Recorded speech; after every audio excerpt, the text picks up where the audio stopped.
दोस्तों, हमारे यहाँ एक प्रसिद्ध कहावत है कि सारे अंडे एक ही टोकरी में नहीं रखनी चाहिए।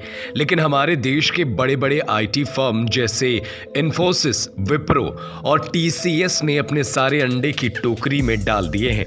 इससे अमेरिका में सिलिकॉन वैली बैंक और सिग्नेचर बैंक के डूबने से जो क्राइसिस क्रिएट होता दिख रहा है, उससे थोड़ा सा इंपैक्ट इन फर्मों पर पड़ सकता है। हालांकि उस इंपैक्ट की इंटेंसिटी इतनी नहीं होगी कि इन फर्मों को कोई बहुत ज्यादा नुकसान हो जाए। तो वहीं दूसरी बड़ी खबर यह है कि भारत सरकार ने इस फाइनेंशियल ईयर में अपने कैपिटल एक्सपेंडिचर को अभूतपूर्व रूप से बढ़ाते हुए फिजिकल इंफ्रास्ट्रक्चर, विशेष रूप से ट्रांसपोर्टेशन पर बढ़ चढ़कर खर्च करेगी। तो आइए इन दोनों खबरों के बारे में बारीकी से समझते हैं। दोस्तों, यूरोप के क्रेडिट स्विस और अमेरिका के सिलिकॉन वैली बैंक और सिग्नेचर बैंक के डूबने के बाद से भारत के बैंकिंग, टेक, स्टार्टअप, आईटी और बीपीएम सेक्टर पर इंपैक्ट को लेकर के बहस का बाजार गर्म है। सबसे पहले आपको बता दें कि क्रेडिट स्विस के कोलैप्स होने के इंपैक्ट हमारे शेयर मार्केट पर थोड़ा बहुत पड़ा, लेकिन इससे हमारे बैंकिंग सेक्टर को कोई नुकसान नहीं हुआ, क्योंकि क्रेडिट स्विस का इंडियन बैंकिंग सेक्टर में मात्र 0.1% का मामूली स्टेकर है। इसी तरह सिलिकॉन वैली बैंक का भी भारत में बहुत ही मामूली इन्वेस्टमेंट है। कुल मिलाकर देखें तो इंडियन बैंकिंग सेक्टर पर इन बैंकिंग क्राइसिस का कोई खास प्रभाव नहीं पड़ने वाला है। अगर बात आगे और भी बिगड़ती है और यूरोप और अमेरिका एक गंभीर बैंकिंग क्राइसिस में फंसता है, फिर भी इंडियन बैंकिंग सेक्टर पर बहुत इंपैक्ट नहीं होगा, क्योंकि फॉरेन बैंकों को इंडियन बैंक सेक्टर के टोटल एसेट्स में मात्र 6% हिस्सेदारी है, जबकि डिपॉजिट में मात्र 5% की हिस्सेदारी है। विदेशी बैंकों का इंटरेस्ट हमारे डेरिवेटिव सेक्टर में अधिक है, जिसमें फॉरेक्स और इंटरेस्ट रेट मार्केट आते हैं। इस सेक्टर में विदेशी बैंकों का 50% हिस्सेदारी है।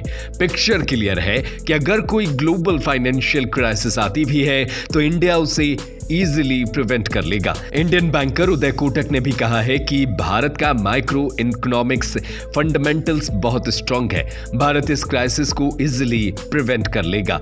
सिलिकॉन वैली बैंक और सिग्नेचर बैंक क्राइसिस के बाद जो सिचुएशन क्रिएट हो रहे हैं, उसका इंपैक्ट इंडियन स्टार्टअप, आईटी और बीपीएम सेक्टर पर पड़ सकता है। हमने अपने पिछले एक वीडियो में आपको बताया था कि भारत के स्टार्टअप का सिलिकॉन वैली बैंक में अच्छा डिपॉजिट जमा है, इसलिए ये सेक्टर थोड़ा सेंसिटिव हो गया है। अभी हाल ही में साइंस एंड टेक के स्टेट मिनिस्टर राजीव चंद्रशेखर ने बताया कि इंडियन स्टार्टअप का सिलिकॉन वैली बैंक में $2 बिलियन डिपॉजिट है, जिसमें से $200 मिलियन क्राइसिस के बाद से निकाला जा चुका है और शेष डिपॉजिट भी जल्द ही निकाल लिया जाएगा। इंडियन आईटी फर्म, जिसमें इन्फोसिस, विप्रो और टीसीएस प्रमुख है, उस पर टिप्पणी करते हुए जेपी मॉर्गन ने अपने एक प्रेस नोट में कहा, यूएस के बैंकों में इंडियन आईटी फर्म के हाई रिस्क एसेट है। इंडियन आईटी कंपनी के प्रेशर ग्रुप नेस्कॉम मानती है कि फाइनेंशियल ईयर 2023 में इंडियन आईटी और बीपीएम कंपनियों का 41% रेवेन्यू डिपेंडेंसी यूएस के फाइनेंशियल सेक्टर में। इसलिए अगर सिलिकॉन वैली बैंक और सिग्नेचर बैंक में बैंक रन के बाद यूएस में कोई बड़ी क्राइसिस आती है तो इन इंडियन आईटी फर्म पर एक नेगेटिव इंपैक्ट देखा जा सकता है। दुनिया भर के विशेषज्ञ कहने लगे हैं कि इन इंडियन आईटी फार्मा को चाहिए कि वो अपनी डिपेंडेंसी को डाइवर्सिफाई करे। यदि कोई फाइनेंशियली क्राइसिस आती भी है तो उसके प्रति रेजिलिएंट हो।